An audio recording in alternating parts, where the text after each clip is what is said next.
Hello and welcome to the Ball Card Show, the sports podcast. For the Sports Collector. I'm Jason Otero. I'm Gary LeMaster. Season 5, episode 28. Football is back, baby. Yeah, kicks off last night when we were watching this. So we don't know who won that Dallas-Philly game, but I have my suspicions.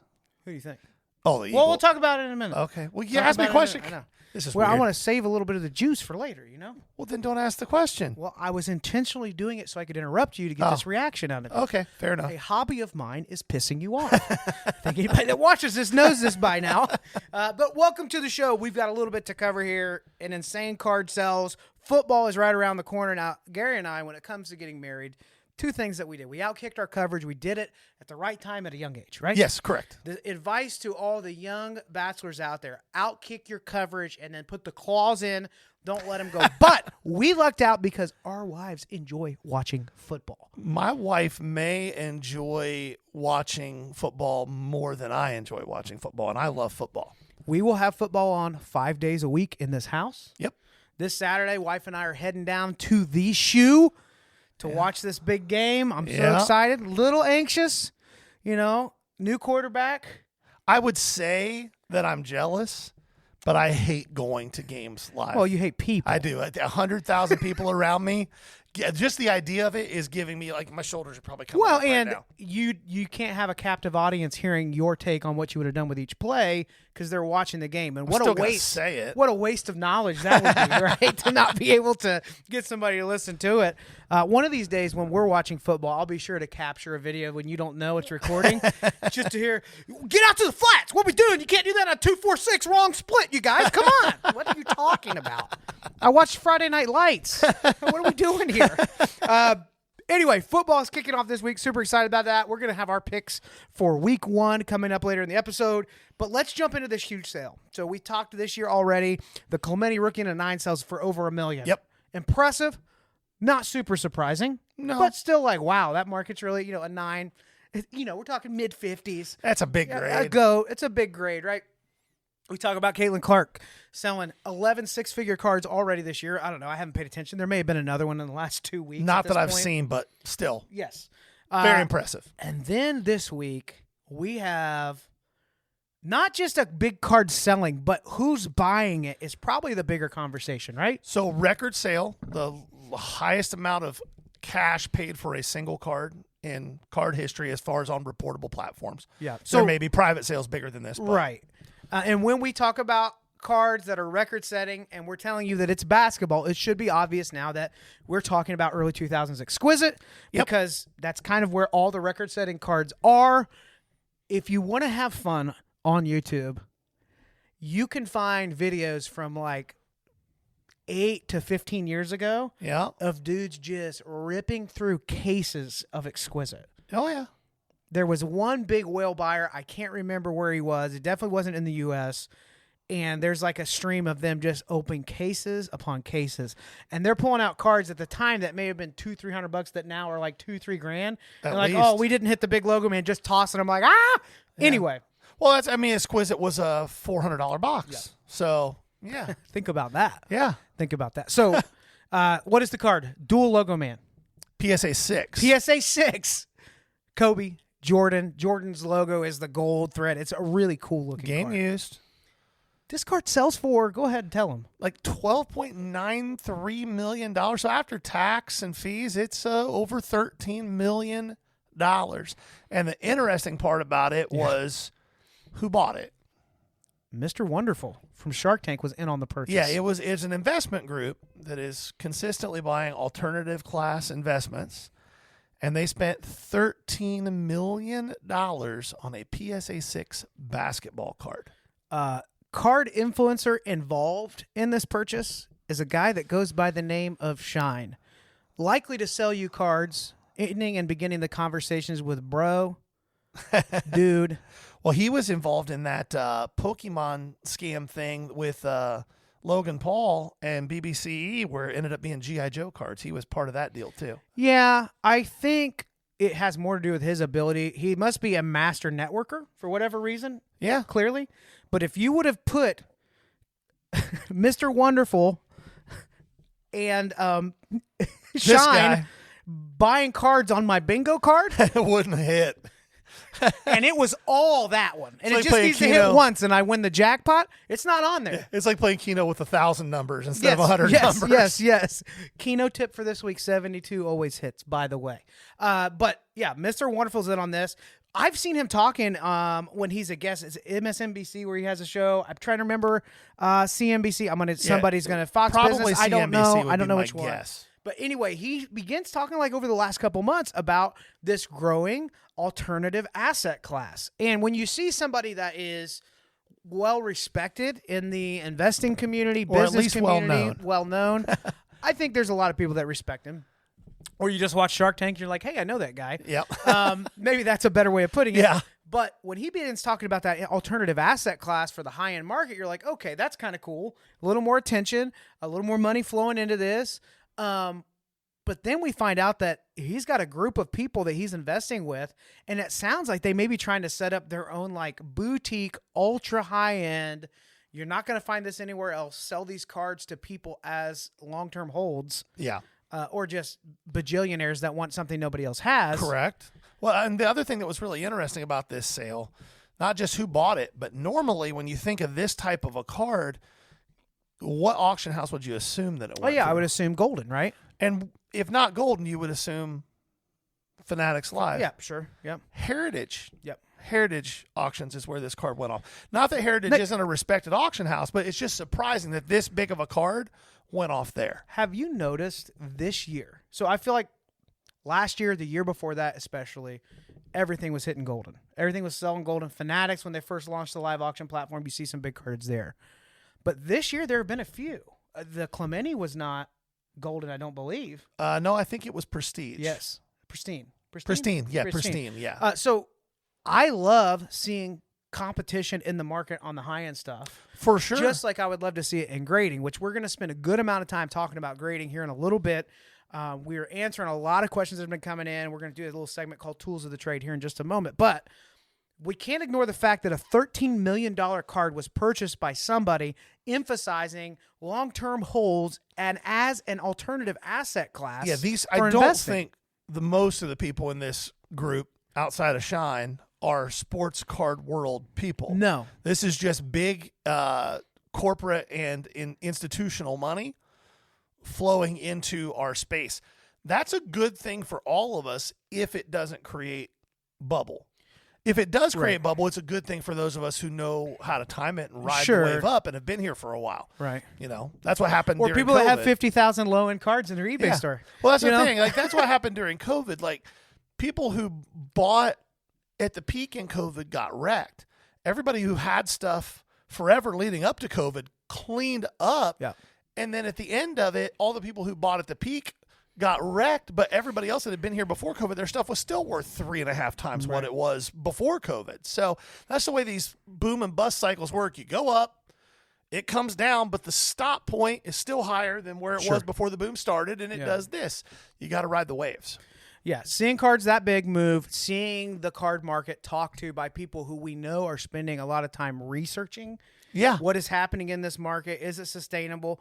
People like that typically don't buy a $13 million card unless they think, one, I'm flipping this quick, I'm going to pump and dump this, or two, this is a this is a viable alternative asset class to invest in.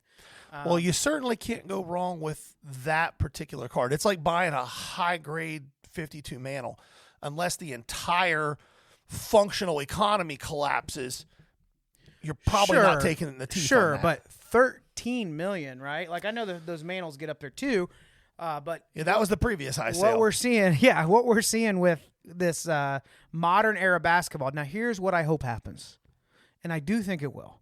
And we never give investment advice. That's not what we do. We talk about what we're seeing, what works for us as people that are set up at shows almost all year, every weekend, right? But I really would love to see. So let's fast forward 1 year. So basketball's already there where that era of basketball is super hot. You and I are having a tough time finding late 90s, early 2000s nice basketball that we can even – there's just not that much of it popping up. No. And the dealers that have it kind of have all of it. Mm-hmm. They've timed it. So now you have these massive cards out of this era popping off. Next year, The big three, all licenses are with Fanatics. So you have the opportunity to run some of this stuff that, like the Topps Chrome stuff, obviously, they could make it look like Topps Chrome looked back in the day. But I really wouldn't be surprised if over the next 2 to 3 years, you just see that late 90s through 2010, 2012 market, that modern stuff, pop off a little bit again. Well, you and I have talked about it. I don't know that we've talked about it on the pod. If we have, it was 2-3 seasons ago. But what you're talking about here is something that I've been low-key talking about for 3 or 4 years. The cycles in this hobby are really interesting if you look historically. And I'm not talking about the boom and bust cycles. I'm talking about the generational cycles in the hobby. When did what we consider real vintage, so pre-80 stuff, when did that really take off? How long ago? 20 years or so. Yeah. 25 years ago, you could still buy a raw Mantle in reasonably good condition for $2,000, $3,000. What year? 52. Okay, that's what I wanted you to 52 Mantle. A rookie. And now a nice one raw is going to cost you a minimum of 40 to 50K if it looks good. But why did that happen 25 years ago, 25 years ago? Because the people whose childhood was that reached the point in life of their late 40s to early 50s where kids, for the most part, are out of the house. They have disposable income again, and they want to relive their childhood. And you saw that huge boom happen. Well, we're hitting the point where people like me, I'm almost 50. Wow. I'm almost 50. Damn. My kids are gone. They're out of the house. My daughter's married. My son's 25, lives on his own, pays all of his own bills. You ride a 3-wheel motorcycle. I do. Like we're in full on buy toys mode. Yes. And so the stuff that I had to get it in one more time. yeah, the stuff when I'm was a kid that was exciting to me is now the stuff that I love again, and I'm buying it. And more and more people are going to fall into that category. So that late 90s to mid 2000s stuff is going to be the next big jump, in my opinion.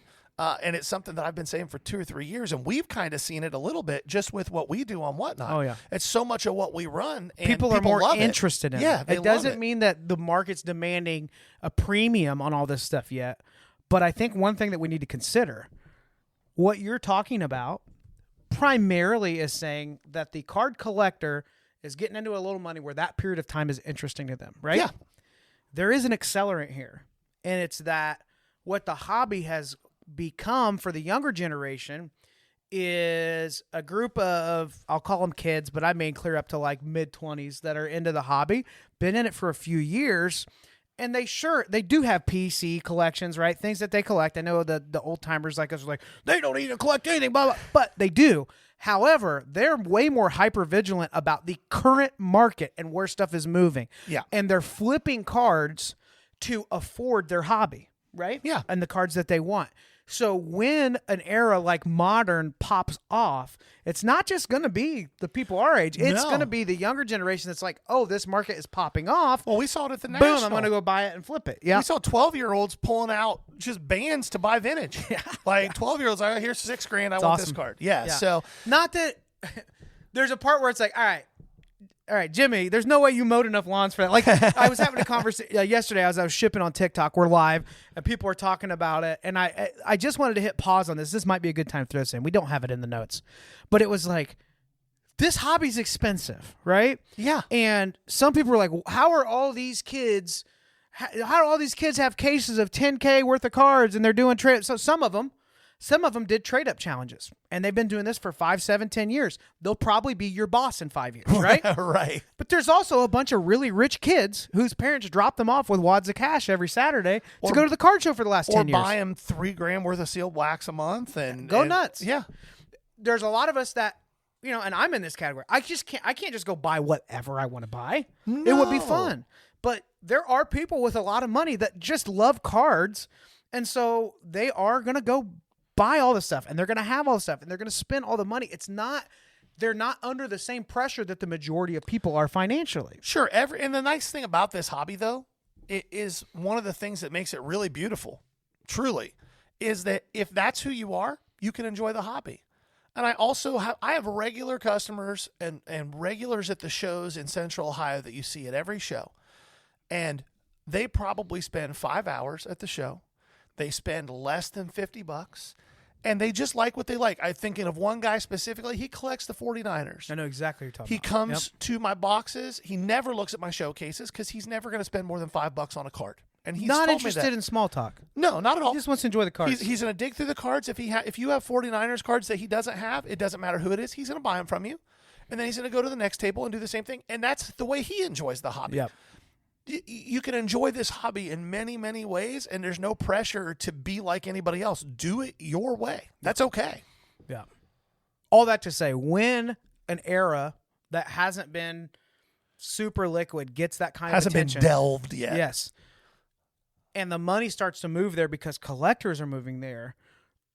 It's not just like it was 25 years ago. There's so much more money moving in this market and much more of a day trader mindset with this and a flipping. So there's things that have happened where the next wave of whatever people are delving into, right? Yeah. When it pops, it's going to be Boom. quite an accelerant. Yeah. Yeah. So we're excited for that to gain popularity. The trade-off is we're going to be annoyed at how much more expensive Yes. it is. But we we tell you all the time, that's the stuff we try to run on Whatnot. We have found that people are genuinely interested in that. And excited about it because Yeah. it's different than what they see all It's the not time. the same thing every time. The other thing, while I'm on my little soapbox about some people just have money and we Yeah. shouldn't be bitter about it, is, I was thinking through this on Whatnot, how some people are like they spend so much time offended that cards go over comps. And Gary and I will be sheepdogs if we see somebody being dishonest with the buyers, lying about comps, prompting them of we're halfway there, you got paid when it's not true. We hate that. But the flip side to this is, if I was super rich, I could go to the LCS and buy whatever I want, but it's probably a lot more fun to try to beat 10 other rich people in an auction where everybody knows my name and they can't wait till I hop in the room. Yeah. And there's not a pain point difference between spending $2,500 on this card and $4,500. It doesn't feel any different to me because I have that type of disposable income. The majority of people are not in that situation, so it hurts our brains to think about it. But while we're playing checkers with some of this, there are people on those platforms that have just catered to those buyers, knowing that they're going to be right on it. So I know I'm kind of being a little bit of a devil's advocate here, but that's a piece of this too. When we see that kind of money being spent on cards, like justify to me 3 years ago, this card should be worth $13 million. It's a hard conversation to have. No, I mean, what's really crazy And 3 years ago, guys, there's a big boom going on. No, 2022 is where it's starting to cool off, right? Yeah, we were Yeah. cooling down three years So ago. 4. I'm old, okay? Yeah. 3 years is 10. It's the same thing. I think that, again, the progression in the market is what it is. And we could dive down, and we get people in our comments all the time. We hear people at shows all the time. Oh, I don't know how people do this. Everything's it's not worth anything. It's just junk wax 2.0. How do people afford this? This economy's crap. Can't wait to see the pod next week. Right. At the end of the day, guys, it's very, very simple. And this is veering a little bit off, and I won't go too far down a rabbit hole, I promise. I let it run, dude. I feel like this is one of those days. Here's the reality. It doesn't matter what state the general economy is in really at any given time. Even during the Great Depression, there were still rich people that spent money on their hobbies. Yeah. When the economy collapsed in 2008, there were still rich people that spent money on their hobbies. Right. And when COVID caused everything to shut down and a big portion of society was in trouble financially, this market freaking exploded. Sure. Because we have what's called a bifurcated economy. If you have money, you Here's have the money. rabbit hole. Yeah. If you have money, you have money. And if you don't have money, you don't have money. Yeah. It's just that simple. And don't worry about it. If you don't have the money to buy the big cards, buy the cards you want, or don't buy any. Well, that's the lie that we've all believed, is that you have to have it. Yeah, you don't have to Like, have the that's big the cards. problem. It's like that with a collection, especially influencers, like this is why, like, I appreciate content that makes people think. Okay? That's the Yes. type of stuff I like to watch. That's why there are a lot of influencers out there that'll have a much larger following than we ever will, Gary. Yeah. Than we ever will. Yep. And I'm okay with that. But when it's all rah, this is the best thing ever. 1 month later, this is the best thing ever. 1 month later, I can't wait for this product. And all you're doing is begging for someone to validate that you like them. I don't get anything out of that, but it's creating an issue for people that are in that strain of like, okay, well, I have bought Topps Chrome Hobby for the last since I was tiny, right? Yeah. And now I can't afford to rip a box. Yep. And the checklist is worse. And the pressure of like, well, you have to do it because I mean, this stuff's selling. A card sold for $13 million. Who cares? Yeah, you don't Like, have that card, and You it's don't okay. have that card, and you don't have $13 million, and that's fine. It's 100% okay. And guess what? I'm not doing if I have $13 million tomorrow. Buying that card. Buying that card. Yeah, I'm buying no. some cards though. Yeah, for sure. Buying some cards. But like the point is that it doesn't matter where you're at. Enjoy the hobby the way you enjoy it. Know that this type of a sale is good for the overall hobby. Yes. And remember, again, buy what you like, collect what you like. Don't be shocked if everybody else doesn't like it. I don't go to shows and try to sell people Ken Anderson, Luke Kuechly, and Ed Oliver because I know nobody else wants it. Although this is a perfect time. This weekend, we have multiple people come up to us and give us PC gifts. It was really cool. It was really cool. Shout out to those folks. Yeah. Vendetta hooked us up with something. I had Who another else one did? that father son. I'm trying to remember the name right now. I've worked with him a few times. And it was Him and ironic. his son, right? Yeah. I traded him twice. We've done some trades involving Tyson Fury autos, which I just think it's cool that there's a kid. Now, that Topps boxing license is probably going to affect that market a little bit where all that stuff gets a little more attention. But we're rambling at this point. Thank you for those gifts. But, yeah, we have PCs that aren't well known. They're not common. Yeah. Other news item that I think bears a little bit of mention is what's happening in Dallas between the owner of the Cowboys and one of the 2 or 3 best defensive players in the league. Never been in all my life more genuinely shocked that a contract has not been worked out than I am when somebody would accuse Jerry Jones of not listening well and not doing what agents are expecting him to do. Yeah. And maybe adding a little bit of commentary to the true story, right? Yeah, it was really interesting that Jerry Jones just kind of came out and went, yeah, Mike and I, his exact quote was, only 2 people have to be comfortable in this, me and the player. There's no room for the agent. Like, that's asinine. That's asinine. I was watching that Netflix documentary yesterday, and they were like, running the Emmitt Smith story. I was like, you haven't changed a bit. Yeah, it's the same thing. And everything that I've seen and heard is that this is the one guy that Jerry isn't going to make blink. Yeah. And Parsons is perfectly content to say, all right, I'll just be hurt this year. I'm not leaving. I just can't play. Dude's so confident in himself. He's posting Bible verses from the book of Micah. Yeah, as it was him. I'll go ahead and take the $21 million this year, and then if you want to franchise me, I'll be hurt again. Yeah. And you can pay me $30 million. And then if you want to franchise me again, I'll still be hurt. Yeah. And you can pay me $38 million. And then I'll be a free agent, and you can eat it. Yeah. So I think that it's interesting to see what that's going to do, not only on the field, but what it's going to do to the markets for some of these guys from a card standpoint. Because without Micah Parsons, Dallas already wasn't great. Well, that's just it. It's going to be real bad defensively. So, Yeah. yeah. Yeah. So definitely go for the under this season with them. On their points. Yeah. Or the over, because they're going to have to be throwing the ball constantly to keep up. Yeah, So, that's true. That's true. Anyhow. All right. Tools of the Trade, a new segment we're trying out today that may be ended after this episode. We don't know how well it'll perform, but it is about a topic that a lot of you ask us about over and over and over. Should I grade this? Is it worth sending this off? Should I time the market this way? If I get these cards on the market before everybody else from PSA, how will I do? Is this card worth enough for me to send?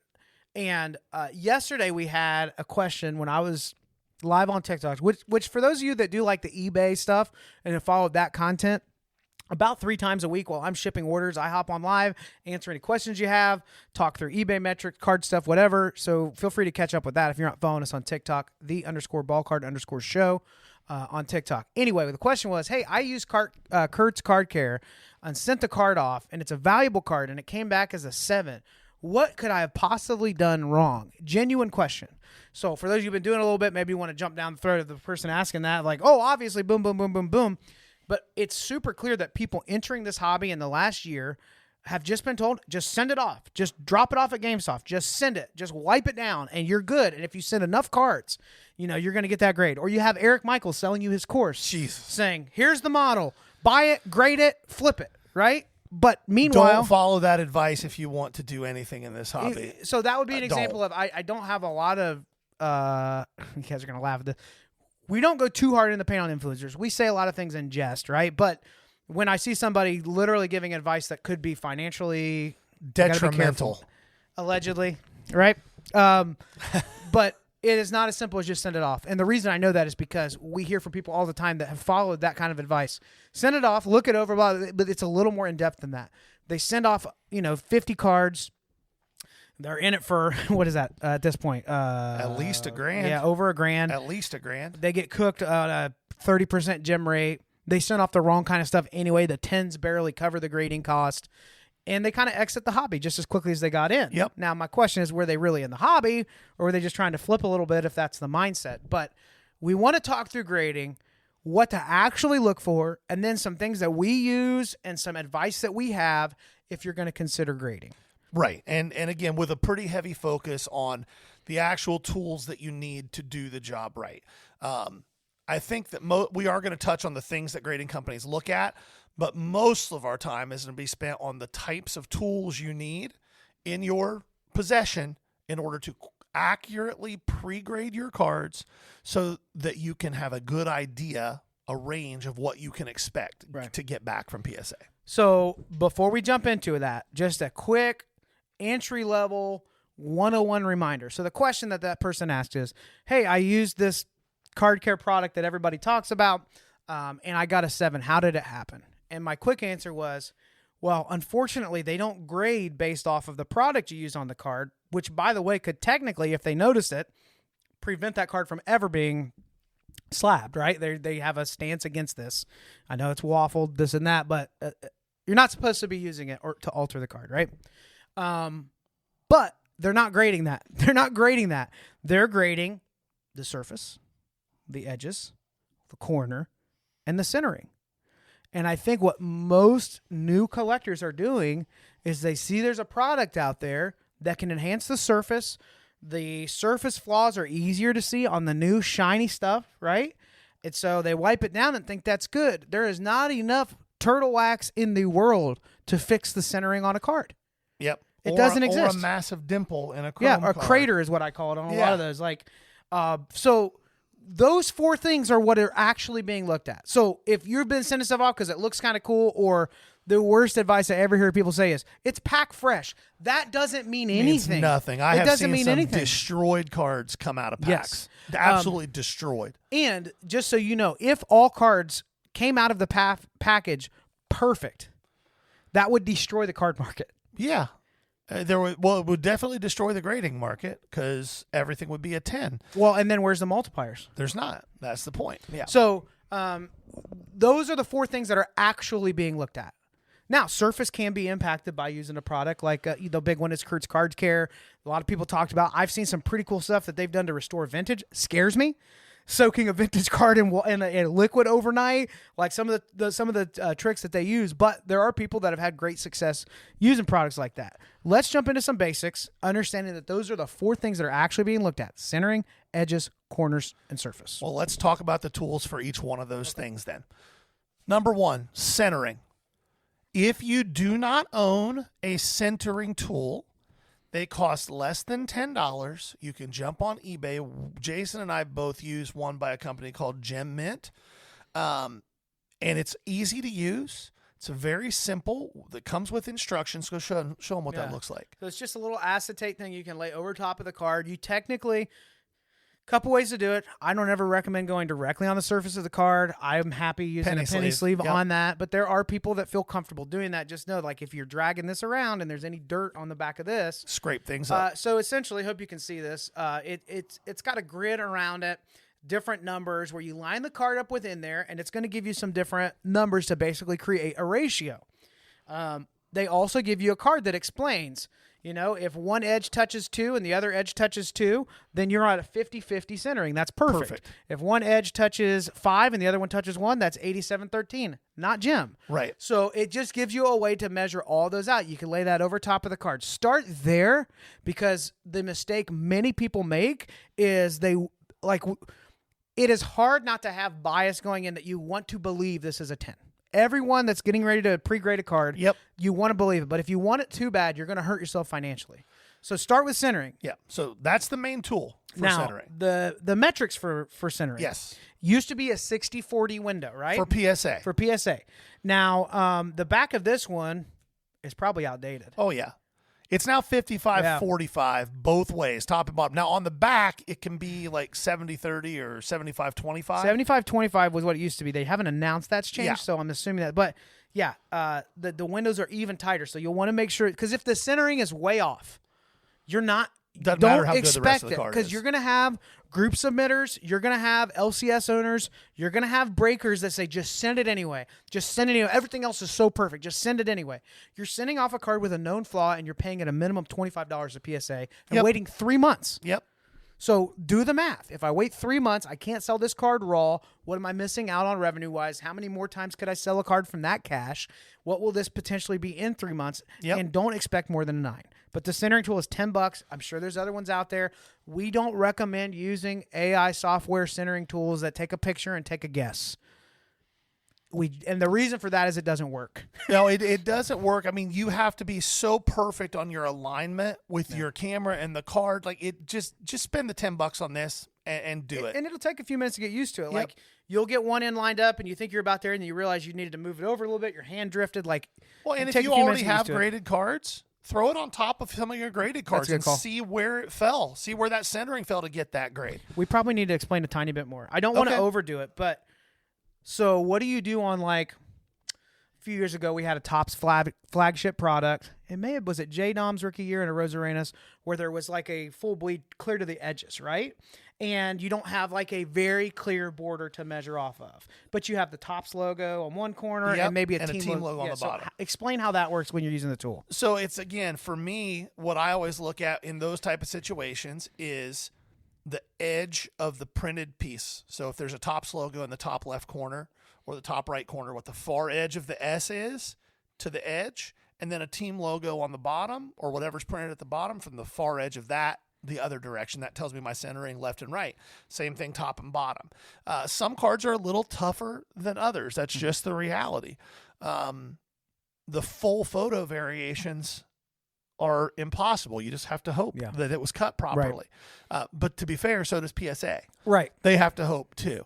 So it's not a hard tool to use. Like Jason said, it does take a little bit of getting used to, but once you get the hang of it, it just speeds up your process. And if that's the first thing you look at on a card and it's outside of 55-45, say it's 60-40, it's PSA 9, you only need to look at one more thing on the card. And if one more thing is wrong, it's not worth sending because it's not going to even 9. Yeah. So your ideal world is to make sure that your centering is within PSA 10 range. And then we go on to the next part of the card to look at, which for me is the corners and the edges. Before we jump in, mindset. So this is tough. It's easy when you have these cards that you're hoping will Jim. Oh, that one's not centered as I thought it was. Oh, that one's not as centered. Man, what am I doing? I thought I had this. Don't think of it that way. Think, I just saved myself $25. Yes. I just saved myself $25, right? The mindset's going to matter. Super important. We should have said this on the beginning. Do not pay for the raw with a graded price baked in on anything that is not vintage. Vintage is the exception, and you better know the 3 market, the 4.5 market, the 6 market. Like, that's the deep end on that. That would be about the only time that I would say that. The caveat would be that super desirable early 2000s thick card that even a BGS 9 is a great grade. Yes. Okay? We're talking ultra modern because that's where most of you asking questions about this are. Yeah. So do not pay because somebody says, I think that's definitely a 9 or 10. If it's not a 10, it's a 9. Well, anymore, 9's kind of raw, but don't pay extra $25 because you think it'll do that. No. Mindset. This isn't centered. I just saved myself $25. Move the card, right? Yep. So the next thing, if centering looks good, you want to look at your corners and your edges. There are a few different tools you can use for this. If you want to start out as cheap as possible, just get you a $5 jeweler's loop. Hop on Amazon, and it's a little clip out thing. It's a magnifier. You'll look like the Monopoly man. It's awesome. And usually those are 10 to 12x magnification.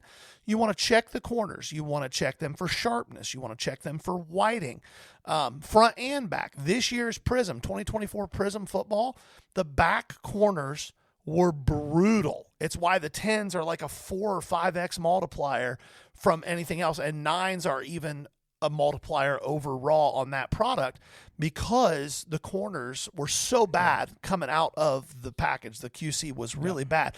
So a loop is the first step in this.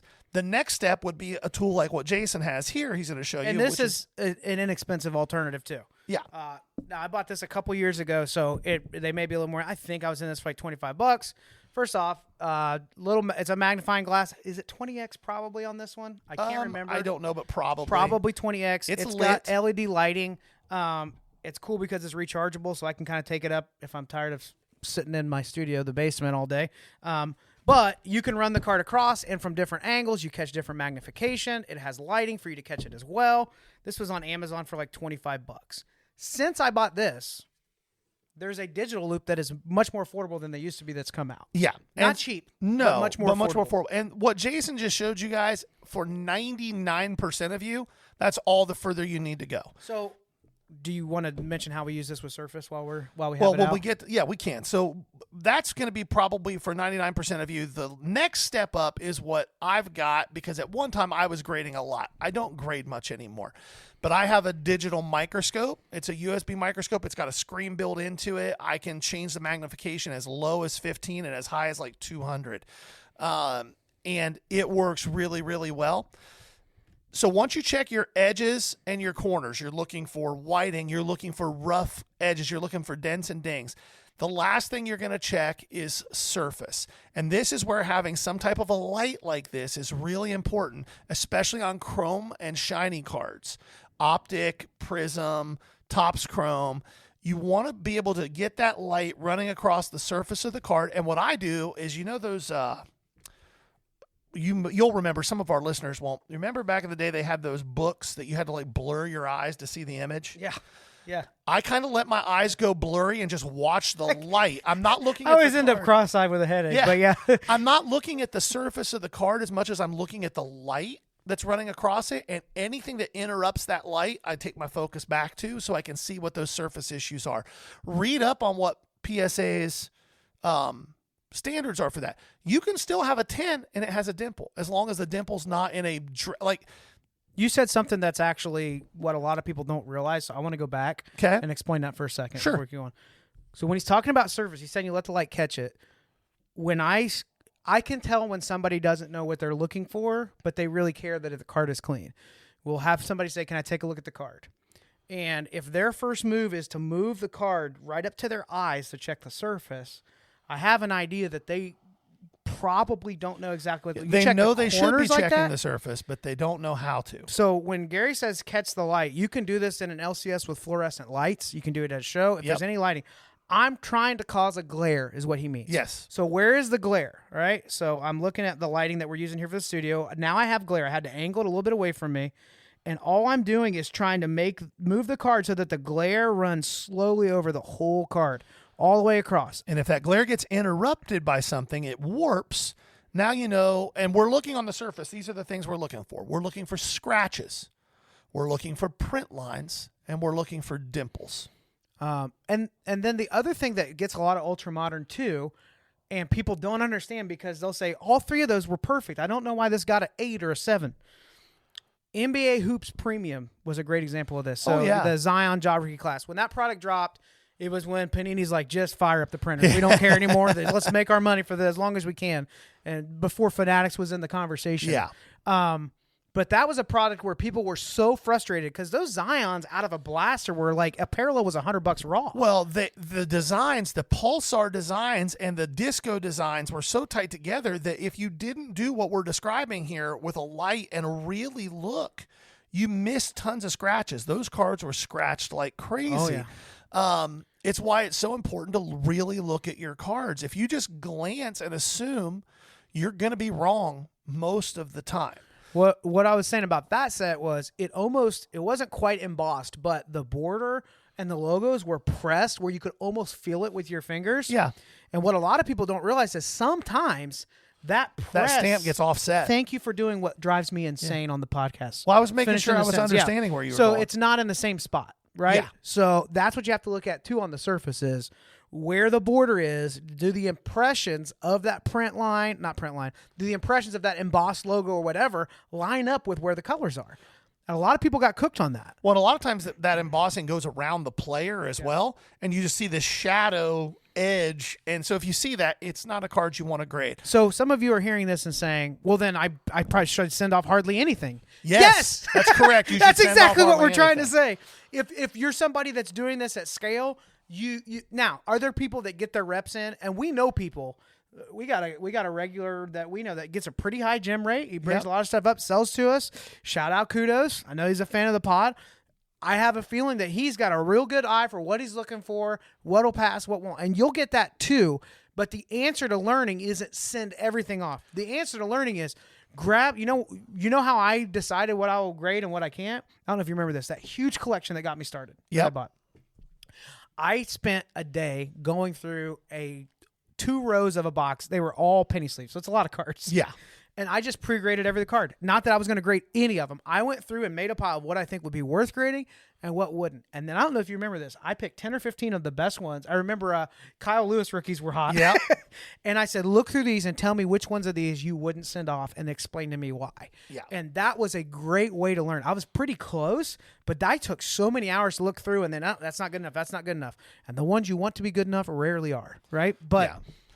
be selective. Those are the 4 areas you look at, and those are the main tools you want to use to determine. Now, let's get to the thrust of the question that you got on your TikTok Live the other day. I used Kurt's Card Care or some other repair product, and I still got a 7. Let's talk about some of these products and tools. First and foremost, if you used the product and it didn't work, there's a very real chance that it was user error. If you are not aware, Or the card never should have been sent for other should have been reasons. sent for other reasons. But if you are using these products, I'm a pretty firm believer there's nothing wrong with using these products. Some people really hate it. Some people really can't stand it. I don't have an issue with it. You're not trimming a card. You're not recoloring a card. You're not doing any of that stuff. Just buffing out major surface flaws. If it's repairable, I don't have an issue with it being repaired. That's my opinion. That and $2 will get you a cup of coffee somewhere. And maybe So, a 10, maybe a maybe. 10. But knowing how to use the different tools, knowing what they're there for is really important. The main tools that you're going to use, whether it's Kurt's Card Care or some of the other brands that are out there for this stuff, are some type of a surface polish, not necessarily a wax, because wax will fill in a hole and be then visible. You don't want to do that. Some type of a card spray or a liquid, and this is the one that gets me all the time because people act like this is just the worst thing ever. People have been soaking cards for 50 years. Right. You can do it with water if you know what you're doing. But some tool like that, the one tool in that kit that I think is fantastic is the corner tool. That little roller. It's a little like roller. a rubber straw yes. kind of, right? And Tube. but if you don't know how to use it, you're going to be in trouble. Grab a couple of common cards and ding the corners on the table. Grab a couple paper cards, grab a couple chrome cards that are worth a dime, ding the corners and practice. Don't take a card you're going to grade for practice. Like needing to say the sentence is part of the reason I hate these products. Like, go ding some cards. I just hate using the stuff. I'm not a fan of it. Okay. I don't okay. have an issue with it at all. The other two things that are pretty common in these are a couple of plexiglass plates to hold cards together, some clamps that come with those, and some absorbent foam pads. Most of the manufacturers... Microfiber is important on that. Yeah, microfiber cloths when you're wiping cards down. But most of the manufacturers of these types of products have really good tutorials and really good videos. Yeah. Go watch them. There's a couple of guys on TikTok that are smart. They never show their faces. But all they do, they just go live for hours at a time as they're repairing cards and cleaning cards. Go watch it. Learn. I don't what know they why do. it bugs me so much, I don't know why either. but it does. It's Now, fair. if I had a card like some like Marino, like I've got a Marino refractor, that's a really cool interstate. Yeah. You know, it's got a flaw on it that I could see. Like I'm never selling that. But I also know there's a lot of people that don't like it that are pretending to be purists. But if they were doing a group submission, they're going to pay the extra $3 for it to get a wipe down and buffed out. Absolutely. My thing is this. It's very simple. If a card can be repaired without trimming it, without adding color to it, without anything that changes what it was from the factory or what it should have been from the factory, then I don't have an issue with it. That's me. We've had that discussion before. I know Sure. you don't feel the same way. And a lot of people don't. Well, I think I just would disagree on what from the factory means. Like the scarcity of 10s drives the 10 market. The scarcity of 9s will drive the 9 market. Yep. So if everything is buffed out to where it's going to 9 and it should be a 7, Well, it's that's impossible part to of the- buff everything out. That's the thing. Very- It's impossible. You and to I buff have everything seen out. before and after pictures of these cards Oh no. and how they were received. So if a card hit the press and off of the rollers has streaks running down it that are scratches, that's how the card arrived from the factory. Yes. Was it intended to be manufactured in that manner, though? Panini doesn't care. Well, but this isn't a debate Yeah, about this whether will go. these things are We've had weak. this conversation 20 times. So once you've got a card prepped, once you've checked the corners, once you've checked the centering and the edges and the surface, and you've done anything to the card to clean it or whatever else, when it's time to actually submit the card, these are the last few tools that you really need to have in your arsenal. First and foremost, card savers. Only exception is if you're subbing like a super thick card, then you need to send it in a different way. There's a few ways, but we won't get into those today. This is just for standard 35 to 55 point cards. You need card savers. You don't want the tiny ones. You want the ones with a little bit of space. Super important. Those tiny ones are tough, and you'll jack up the surface you just buffed out with turtle wax for the last Yes. 4 hours. You want, I'm going to use a brand name here because they're the only penny sleeves that I will use, especially when grading, and that's Ultra Pro. You want Ultra Pro penny sleeves. Why do you prefer them for the penny sleeves? Because they never stick to the face of the card. So many other manufacturers use a plastic for this that after a few days in the card saver, you see it just tacks You've seen down. It, you pull it see out of the top splotchy. loader, and you kind of have that. Yeah, you don't want that. Ultra Pro, You know what I mean? That. yeah. They don't stick. That's the noise. That's not me. That's the. All right, continue. Got it. Okay. So we only use Ultra Pro sleeves for that. So you want to get the card in the penny sleeve, then before you put the card into the card Semi-rigid saver, top. the semi-rigid top loader, before you put your card into that, there's a couple other things that you can do to make the grader's life easier. And I realize that this isn't necessarily how they're supposed to do things, but I'm a pretty firm believer that if you make people's lives easier, they make your life easier. Get, the little arrow Post-it notes that you use for like contracts. Mm-hmm. Get you a pack of those and put it on the back of the penny sleeve so that it sticks about 1/2 inch to 3/4 inch out of the top of the semi-rigid card saver, so that when that grader goes to pull that card out, he can just grab it and slide. He doesn't have to stick his fingers down in there, risk damaging the card or anything else. And then you need to package the stuff properly when you send it off. Put it in a box.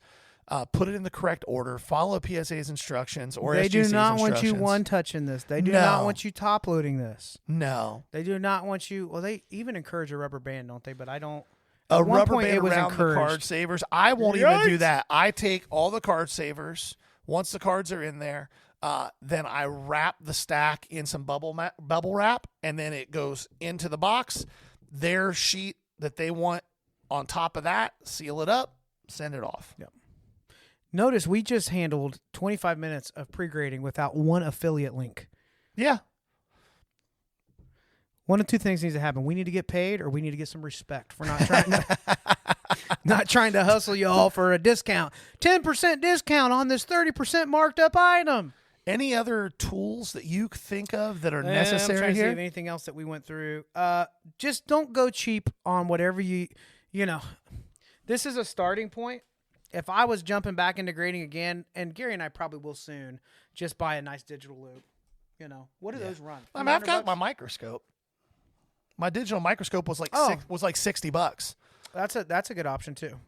Yeah, I don't think any other tools are necessary, but if you're listening to this and you're frustrated because you've been sending all this stuff off, just understand it is hard to get a Gem Mint 10, and it's supposed to be. Yeah. That's why it, on average with PSA, demands 2.5x of raw. Not every time. Nerds, do not jump in the chat right now. General rule of thumb, what we're seeing in the market right now. Now, I don't know how much more we want to get in the weeds with this. I think we should probably just put a bow on this and move on to the next thing. But this has been Tools of the Trade. Here's what we're using. Here's the steps we take, trying to give you something really practical. Let us know if you have more questions. Let us know if you disagree. Maybe you think I'm an idiot for not wanting to buff out my cards. Maybe you think that there's a better way. We want to hear what you have to say about that. And if you found something that's giving you a little more success, then feel free to share that with everybody in the comments. Up next, low-end liquid. Just a quick one for you, a fun one. Football season starting up. This is one of my favorite little sets. So this is Pacific Atomic. Now, 2001, 2002 is what I have here. The difference between 2001 and 2002 is that they face different directions. But it's just a really cool die-cut card. They have a huge team logo on them. Some of them look a little different. Like here's a Dolphins one. Oh, this is a cool one. Sticky Ricky being traded from the Saints to the Dolphins. You got the Dolphins logo. Yeah, with the Saints shooting. But it is a card that has been a very consistent seller for me. When people buy this from the store, it is almost always a PC thing. So it's like, or all of the ones from that team or a player because it looks fun. Another little tip, if you are looking through the low end. Now, for those of you that don't mess with low end cards, you're bored with this segment. Get over it, all right? There's some of us that do this. When you're looking at the low end market and you're in the late 90s, early 2000s, and maybe you're a little bit younger, so you're just not as familiar with what to look for in that. We're all trying to look for numbered parallels, right? And in the early 2000s, that was happening. Like a number to 100 in the early 2000s is super short print, right? There was a lot of stuff numbered to 1,500, 15,000. 10,000. 500 would have been a low numbered card back then. But what was unique late 90s was the use of die cut. And so die cut cards, mid-90s we saw it, the Topps laser with the baseball, some of that stuff. There's crazy die cuts out there. Press Pass with like the Netburners College stuff. Oh, it's great. There's some great really cool set. products out there. So you even have low-end products, but because from that era they were die cuts, they perform well in the low-end market, even some no-names. So if you're going to take a chance, if you're in them super cheap, look at those die cuts. If they look interesting and it's something you haven't seen, it may be worth looking it up. Probably a little bit of demand. And when I emphasize collectability on low end, this has a little bit of that factor. This is not a card that they kept making. It had a couple year run. It doesn't look the same anymore. And it's one that from that era, they're really cool images. So, Pacific Atomic, the ones I have are 2001, 2002. That is your low end liquid for the week.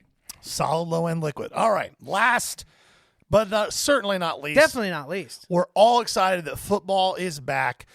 You'll be listening to this on Friday, hopefully, and we will have already had the first game of the season kick off on Thursday night. So you'll be able to tell right away whether one of us is lucky or smart, or we both are lucky or smart or really stupid after that first game. But what we're going to do is we're going to run through this whole slate of games this week. We're going to each make our picks on each one of these, and if there's a player that one of us thinks is worth watching in the game, we'll mention them real quick, but we're going to try to rapid fire these so this isn't a half an hour thing with 16 games. Fair enough? Yep. All right, let's go. Up first, Dallas and Philadelphia. At Philadelphia. At Philadelphia. Eagles. Eagles 100%. I think it's ugly. Eagles. Cowboys are in for a rough year. Yeah. Eagles are very talented. Yes. Yeah. Up next, Chargers, Chiefs. Chargers. I also went Chargers on this Chiefs, one. I think the Chiefs. Now, here's what. Did you all pay attention last year to the Chiefs? I think everybody saw. Yeah. Like the start, like a lot of people. I mean, they were winning, but everybody's dogging them, right? Yeah. and they're okay with a slower start. It seems like it's a little bit of process. It's in Los Angeles. Keep a close eye on Amari and Hampton in this game. Yeah. Chargers are on the uptick, in my opinion. Like it or not, Harbaugh's a really good coach. Bucks at Falcons. I'm going to go Bucks here. I'm going to go Falcons here. I think the Falcons do get hot and they get a rhythm going. The Bucks, this may be more hobby hopeful. I get the impression that Baker's market is on the cusp of being in high demand. Yeah. And one more really solid year where he plays with a chip on his shoulder like he has since he was a kid. And then you realize it's not an act. It's just who he is. He is that competitive. So I'll pull for him there. The Falcons have the talent, but I don't think they have it. They don't have it. What's the word I'm looking for? Synergy yet. This is the start of the Michael Penix coming out party, in my opinion. I'm going to leave that alone. Yep. Bengals, Browns. Bengals. Everybody says the Browns have the Bengals number when they're in Cleveland. You know why they've had it the last few years? Because Joe Burrow and the first-team offense haven't played a snap in the preseason.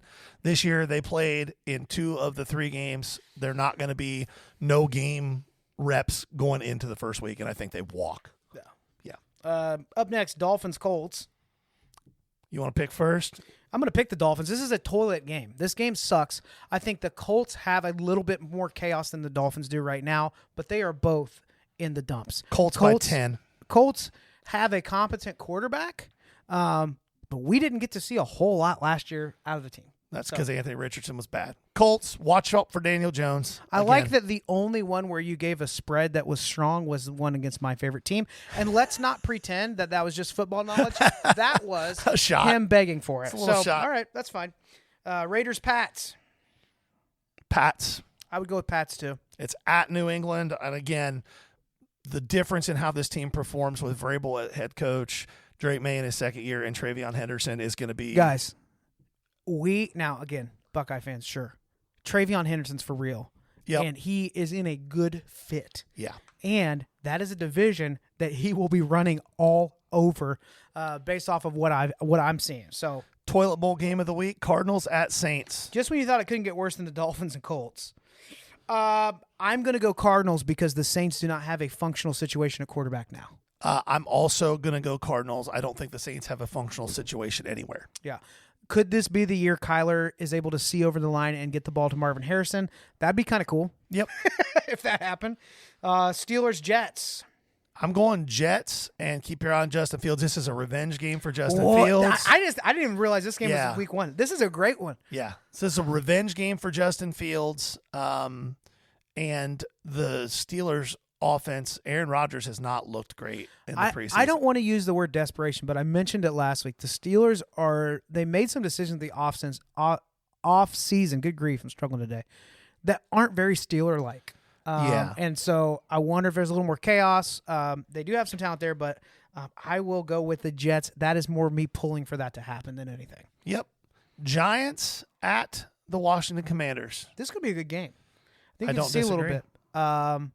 I'm definitely with the Commanders. I think it's illogical not to be. However, I know you really want them to have a down year because you've said it a lot. So I don't want them to have a down year, and I don't even think they're going to have a down the year. only thing Gary hates more than missing out on a good opportunity is being wrong.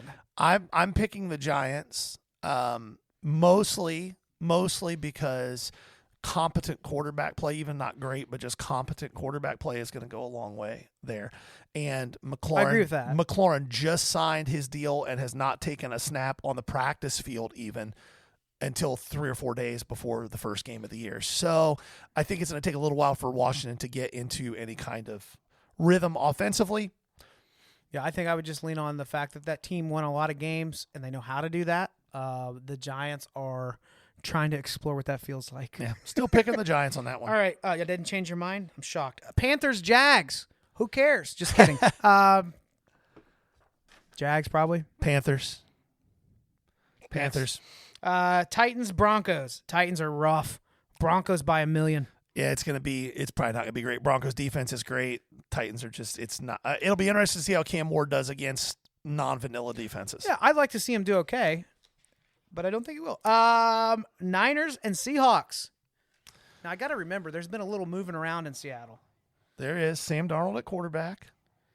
KW3 at running back still with Zach Charbonnet. DK not there. JSN was the number one last year, even with DK there. Lockett's gone. It's a new receiving core. Cooper Kupp's there. I'm going with the Seahawks. I think I am too. I'm a little surprised to say that, but I think I'm going Seahawks on that. I think everybody is really downplaying Sam Darnold. I think he's going to have another solid season. Lions, Packers. The Lions are good. The Packers don't suck. I'm going with Lions on this one. I'm also going with the Lions on this one, but when they rematch later in the year, I probably will go with the Packers. Yep. Texans and Rams. Good game here. Texans. I'm also going with the Texans. Here's the player to watch in that game, though. Nick Chubb. He is the starter now because Joe Mixon is out for at least the first 4 weeks of the season. That ankle is still not right. And Chubb looked good in the preseason. He looked back to full health. It would be a great story for him to come out and just reinvigorate his career. Ravens and Bills. Matchup of the week. I'll go first. Yep. I'm going with the Bills on this one. So am I, because it's at Buffalo. That's the only reason. If it was in Baltimore, I'd be going with the Ravens. At Buffalo, and it does feel like that Ravens offense always takes like a few weeks to figure out what to they're get doing. in rhythm and in sync. Who knows?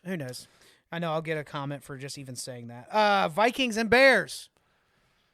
At Bears. I'm going Bears. I can't So believe am I'm I. saying it. So am Really? I. We agreed a lot more than I thought we would on that one. The Bears, watch Caleb Williams. I know that sounds like a broken record, but he's the guy to watch. We did not say that a year and a half ago. I can tell you that. Well, it's the Ben Johnson factor. Yeah. I think that J.J. McCarthy in his very first game action ever is probably just going to be a little nervous. And Well, the game is about to be so much faster Yes. than he's seen. Yes. That's just, he's got the weapons. I know, throw it in the air. You got Justin. If you're competent, yep, all those things are true.